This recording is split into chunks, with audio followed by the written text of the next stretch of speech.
car involved, the 99 of Carl Edwards. It was not an accident. We'll show it to you. The cars are just now coming around to the caution flag, the white car of Edwards, Benny. It looks like maybe the engine has expired in the 99 car. We see a lot of smoke coming out of the car, and he said, everything, all my belts are on, the water temperature is fine, but I'll take it down pit road. He said, no, go straight to the garage. Marty? It was an engine, and they congratulated him on what was a terrific job of driving today for Carl. Had made his way to the top 10 after racing in California last night, BP, and then coming back to race Talladega today. But it is an engine failure, which may throw some concern into the Roush camp for the other Roush engines. You know, Kurt Busch being second in the championship, obviously also has Roush power, as well as Mark Martin. Hey, Carl's done a good job this year in that car. Terrific job.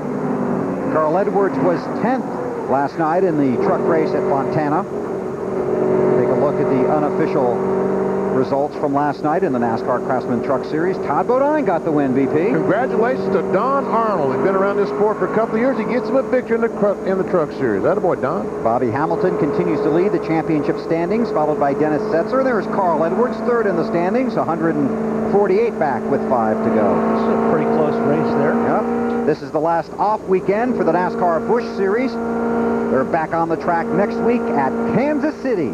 Martin Truex Jr. leading Kyle Busch by 152 points. Are you, what are you doing next Saturday? I get to play. Do you? Next Saturday, yep. Oh, boy. I get to go. See Dale Jarrett working on his... Taking the ice pack out. Uh-huh. Yep, which is a water pack right now.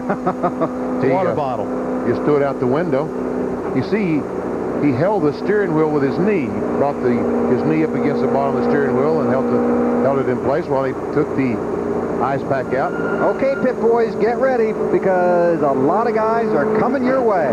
Jeff Gordon, Earnhardt Jr., Busch, Nemechek, Jeff Burton, the top 5. They head for pit road. Marty Snyder, go to work. Well, Bill, Kurt Busch ran second for most of that segment, comes to pit road actually in third. He has a little bit of right front damage where he made contact with a 24. The right front fender bit in just a little bit. They're going to, again, make no chassis changes. Well, they changed Kurt when it was a windshield tear-off. Dave? Jeff Gordon said, I'm not tight anymore. No adjustments to the car, 4 tires. Pull that tape on the front if you can. Craig Carrillo tried, but he didn't. It wasn't a priority. Matt? Dale Earnhardt Jr. says the car is loose into the middle of the corner, then tight from the center off. They were going to make an aggressive air pressure adjustment, but he didn't want to over-adjust. Just a slight change for Jr. Good stop. I'll say. Crowd loves that one. Yes, they do. But Mike Wallace evidently changed just 2 tires again. Uh-oh. Where's he going? Jamie McMurray. What happened to Jamie, Marty? He spun on pit road, BP, and I don't know exactly why he spun on pit road. We'll find out. How about that? Good idea. Wow, so we'll sort that out. We'll position the leaders for you when we come back to Talladega after 124 laps of racing. Superspeedway, Jimmy Johnson, 4th in the championship standings coming into Talladega. Slight contact on pit road. He's made a return appearance. The Lowe's guys are trying to repair the cosmetic damage to that right front corner of their race car. Chad Knaus on top of the pit box, calling out the orders as Corey Quick and a few of the other crew guys going to work on that right front corner, also putting some tape on the front grille of this car as well.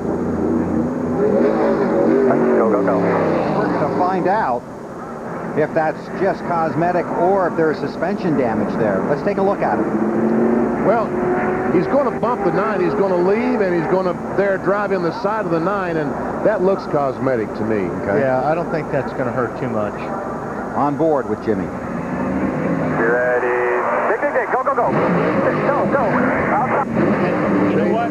When you say go, a driver cannot see anything out of the right side of the car. You're completely relying on your team to tell you when to go. Sometimes they'll say clear 3 lanes or go 1 lane or whatever, but a driver cannot see in that situation. So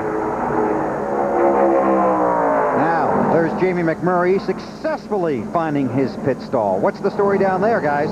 And safely finding it this time, Bill. He said he just lost it when he left pit road last time. They are diligently cleaning the windshield because about 1/4 of the way into the race, he had no more tear-offs. They accidentally took all of them off. They have a little left side damage when we went in the grass. Elliott Sadler also in front of him, 2 pit stalls. They're putting the third battery in the 38 car now. The voltage has started to drop down once again. They're going to take no chances, about 8.5 volts, putting again the third battery now in the 38 car. 6th place man in the championship. They got to shorten that thing somewhere, don't they, BP? Or something's draining that battery if they got everything. I think the alternator is quit working on the car. And 48 back in again.